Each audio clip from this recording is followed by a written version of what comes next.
Everybody's got advice about how to live with somebody, how to make a marriage work, how to raise children, how to keep the peace, how to share a bathroom without starting a war.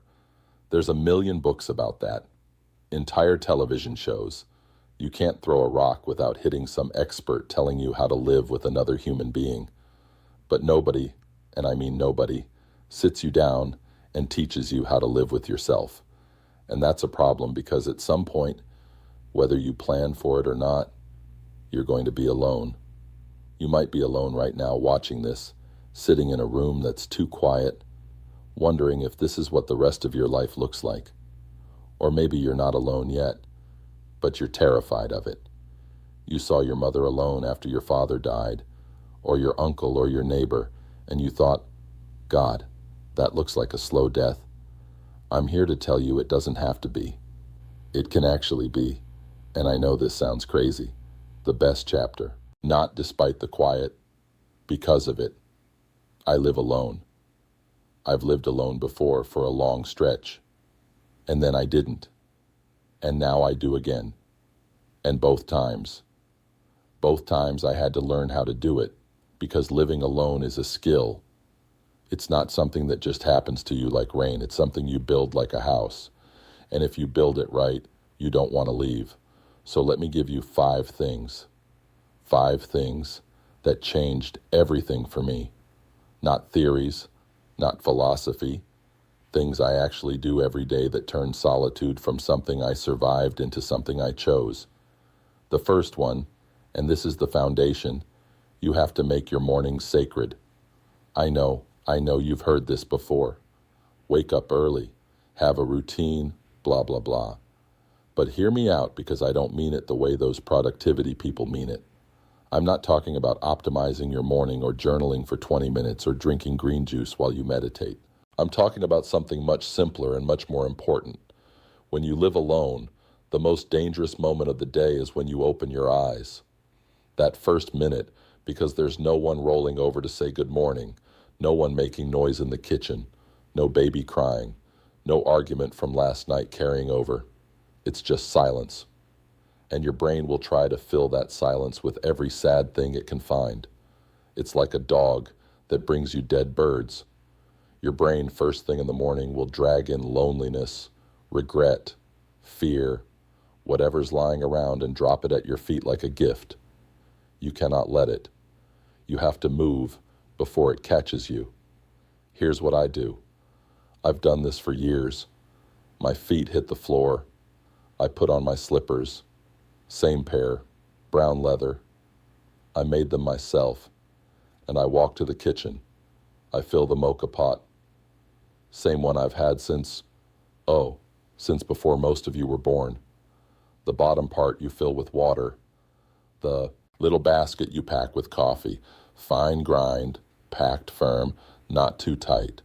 You screw it together, put it on the flame, and you wait. Now, here's the thing. While that coffee is coming up, and if you've ever used one of these, you know it takes a few minutes. I don't check my phone. I don't turn on the news. I don't think about what I need to do or what I didn't do. I just stand there. I listen to the pot. It makes this sound, this little gurgling like it's talking to itself, and I smell the coffee before I taste it. And that moment standing in my kitchen waiting, that is the holiest part of my day. I'm not exaggerating. It's holy. Because in that moment, I've decided something. I've decided that today exists, that I'm in it, that it belongs to me, not to my grief, not to my memories, not to whatever the world is doing outside my window, to me. If you live alone and you wake up checking your phone, scrolling through other people's lives, reading about other people's problems, you've already given your day away. You opened your eyes and immediately handed the morning to strangers. Take it back. The first 30 minutes belong to you. Non-negotiable. Protect them like you'd protect a child. Whatever you do in those minutes, coffee, tea, a walk, stretching, looking out the window at absolutely nothing, do it the same way every day, and do it slowly. My friend Tommy Ferrara, God rest him, he died in 2019. Tommy lived alone for the last 12 years of his life after his wife Diane moved to assisted living, and Tommy was a mess for the first year, miserable, drinking wine at noon, sleeping until 11, eating cereal out of the box. I told him, Tommy, you got to make the morning mean something. He told me to mind my own business, which fair enough. But 6 months later, he calls me and says, I started doing that thing. Every morning I make eggs, 2 eggs, scrambled with peppers. I put them on a real plate. I sit at the table, and I eat them like a person. He said like a person that killed me because that's exactly what it is. When you live alone, you have to insist to yourself that you're still a person who deserves a real morning. Not a leftover morning, not a morning that's just the gap between sleeping and dying, a real one. Tommy did that for the rest of his life. Every morning, 2 eggs, real plate, sitting down. And he told me it changed everything. Not because eggs are magic, because the act of caring for yourself first thing before anyone or anything asks you to care about them. That's the foundation. That's how you tell yourself, I'm still here, and here is worth being. Second thing, and this one surprised me, talk out loud. I'm serious. If you live alone and you go entire days without hearing your own voice, something happens to you. I can't explain it medically, but I can tell you what it feels like. It's like you start fading. You become a ghost in your own house. The walls get closer. The rooms get bigger. You feel less real. So talk. Talk to the pot on the stove. Talk to the bird outside the window. Talk to the shoes you're putting on. Talk to the news anchor on TV like he can hear you. Believe me, I do. Especially when they say something stupid. I yell at that Jeopardy show 3-4 times a night. The answer is Constantinople, you dummy. Gloria, my wife, my second wife, she used to laugh at me for that. She'd be in the other room and I'd hear her say, Sal, they can't hear you. And I'd say, I'm not talking to them. I'm talking to me. That's the truth of it. When you talk out loud, you're reminding yourself you exist. Your voice is proof of life. Don't let it go dormant. Now, some of you are thinking that's crazy. That's what crazy people do. No, crazy is sitting in silence for 14 hours and then wondering why you feel disconnected from reality. Crazy is going 3 days without speaking a word and then being surprised when you can't hold a conversation at the grocery store. Talking to yourself isn't the symptom, it's the medicine. And I'll take it further. Sing. Sing in your kitchen. Sing badly. I sing. Oh, you don't want to hear me sing. Trust me. My voice could strip paint, but I do it anyway. Little Neapolitan songs my mother used to sing. Some Sinatra. Some stuff I heard on the radio in 1956 and never forgot. I sing while I cook. I sing while I clean a shoe.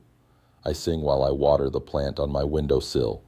Her name is Margaret the plant, named after Margaret Chen, who gave her to me when Gloria died. The point is, fill your house with your own sound. Don't wait for someone else to bring the noise. You are the noise. You are the life in that room. Act like it.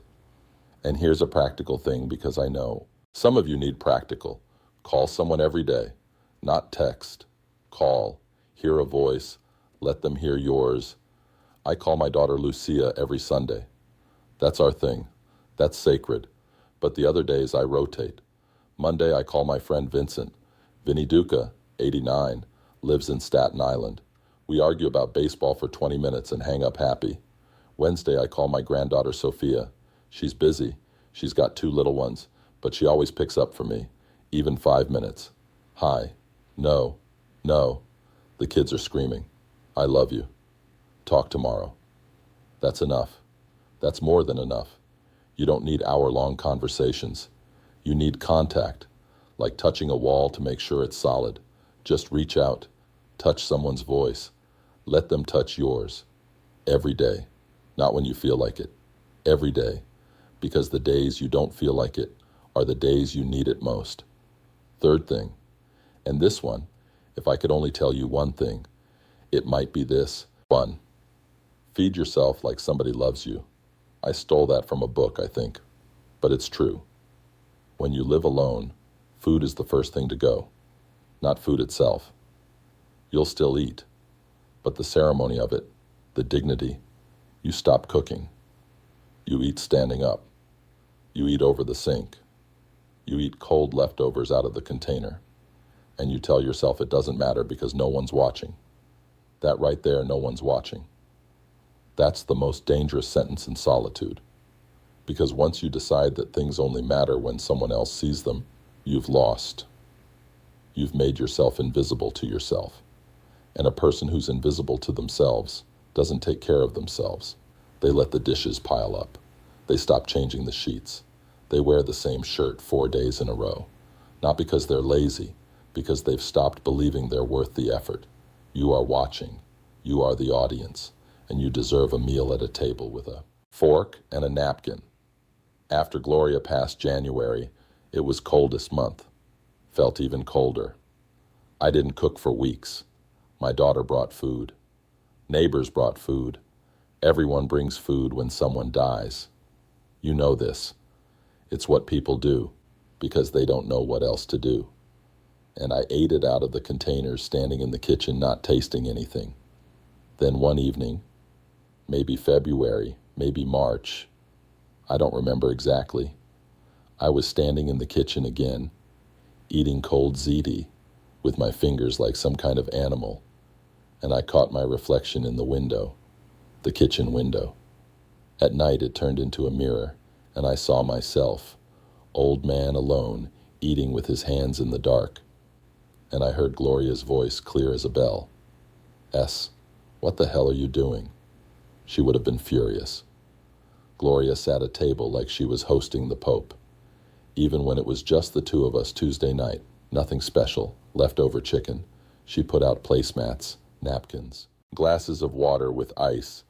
I used to tease her, "Gloria, it's Wednesday. We don't need the good glasses." And she'd say, "Every day you're alive is a good enough reason for the good glasses." So I started cooking again, not big meals. I'm not making a feast for one. That's sad in a different way. But I make real food. Sunday is sauce day.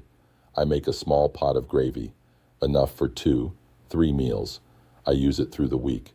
Tuesday, I might make chicken with lemon and rosemary, something simple. Thursday, soup. I vary it. The key is, I set the table every single time. Placemat, napkin, fork and knife, glass of water. Even if it's just soup and bread, even if it takes more time to set up than to eat.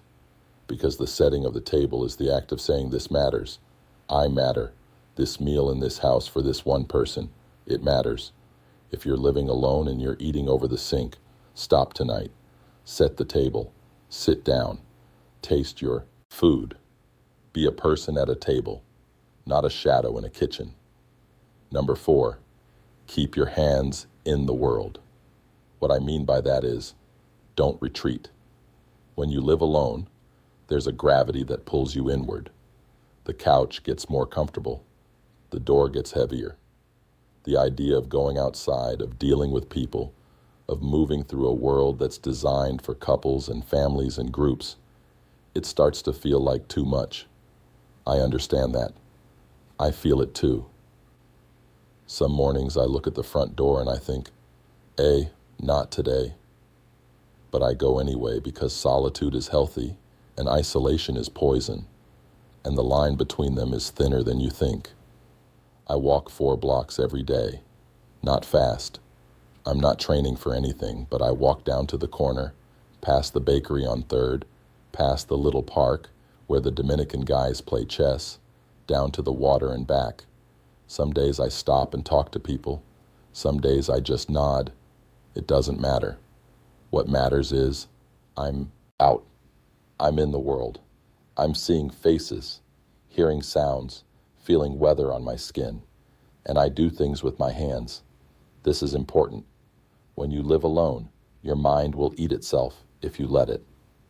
Idle hands, idle mind. It's true. It's not just something they tell children. My hands have always saved me. When I was angry as a young man, I made shoes. When my first wife died, and I thought the grief would swallow me whole, I made shoes. When my shop burned down, and I had nothing, I rebuilt it with my hands. Now, I'm not saying you need to be a cobbler.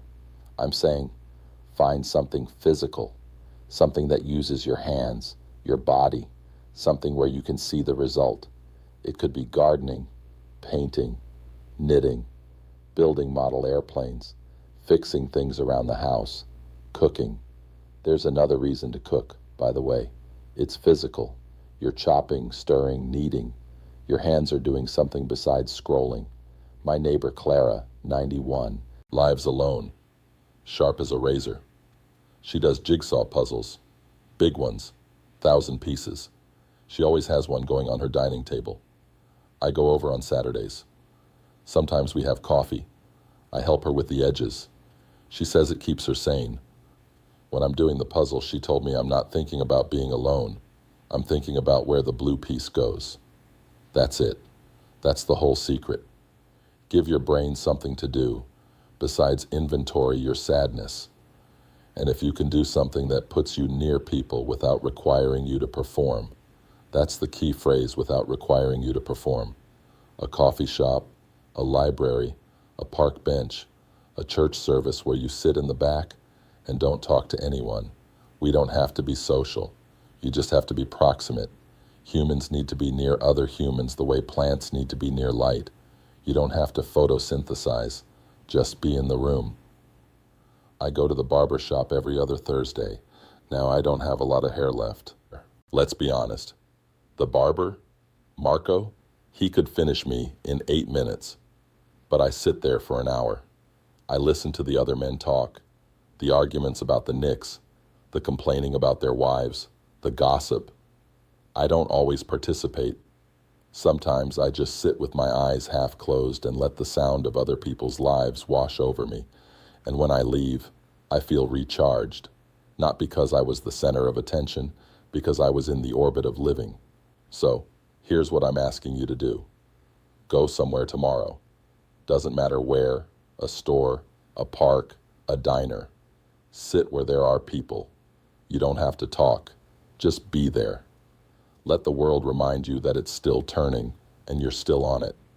And the fifth thing, the last one, this is the hard one. Make peace with the empty chair. In my kitchen, there are 2 chairs at the table. One is mine, the other one that was Gloria's. Before Gloria, it was no one's for a long time. And before that long time, it was Anna Maria's, my first wife. 3 different women sat in that chair, if you count the emptiness as a kind of presence. And in a way it is. The empty chair is the hardest part of living alone, not the silence. You get used to silence, not the logistics. You figure those out. The hardest part is the evidence, the other toothbrush holder that's empty, the side of the bed that's cold, the second chair. Some people say, get rid of it, clear out the reminders, move the furniture, start fresh. And maybe that works for some people. I'm not going to tell you it's wrong, but I'll tell you what I did and why. I kept the chair. I didn't turn it into a shrine. I didn't set a place there or talk to it or pretend someone was sitting in it. I just let it be empty. And I made a kind of agreement with it. The agreement is, you remind me of what I had, and I'll remind you that I'm still here. Because grief and solitude are not the same thing. You can grieve inside a crowded room and you can be at peace inside an empty one. The chair doesn't make me sad anymore. It used to. Oh, it used to. After Gloria, I couldn't look at it for months. I ate in the living room on the couch like a teenager. But slowly, I came back to the table. And now the chair is just a fact, a part of the room, a record of a life that had love in it. And here's what I want you to understand. If you're living alone after losing someone, the emptiness you feel is not a sign that your life is empty. It's a sign that your life was full. The hole is shaped like the love that used to fill it. That's not a curse. That's evidence that you lived right. Some people are so afraid of that hole that they rush to fill it. They jump into relationships that don't fit, or they pack their calendar so full they never sit still, or they numb themselves with drink or television or noise, anything to not feel the quiet. And I understand the impulse. I do. But running from emptiness doesn't fill it. It just makes you tired and empty. Sit with it. Let it be there. It won't kill you. I promise you. I am living proof it will not kill you. It will hurt, and then it will hurt less. And then one day you'll realize the emptiness has become spaciousness.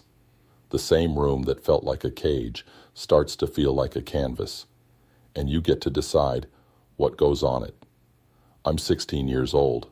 I've been alive longer than most counts' tax codes. I've buried 2 wives, a sister, more friends than I can count, and a world that doesn't exist anymore. The Brooklyn I grew up in gone. The shop I built, someone else's now. The people who knew me when I was young and stupid and full of fire, all gone. And I am not lonely. I am alone. There's a difference. Lonely is a wound. Alone is a room. And what you do with that room, that's up to you. I make my coffee. I talk to my plant, Margaret. I call Vinny and argue about whether the 61 Yankees could beat the 98 Yankees. I cook my food and set my table and eat like a human being who gives a damn about himself. I walk my 4 blocks. I sit in Marco's barber chair and soak up the noise. I work my hands on leather that doesn't need working because my hands need it, even if the leather doesn't. And I sit across from an empty chair, and I'm grateful. Grateful for every person who ever sat in it. That's a life. That's not surviving. That's living.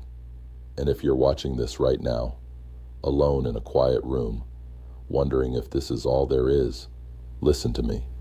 This is all there is. It's enough. More than enough. But you have to build it. It won't happen by accident. Sacred mornings. Your own voice. Food that says I love you. Hands in the world. Peace with the chair.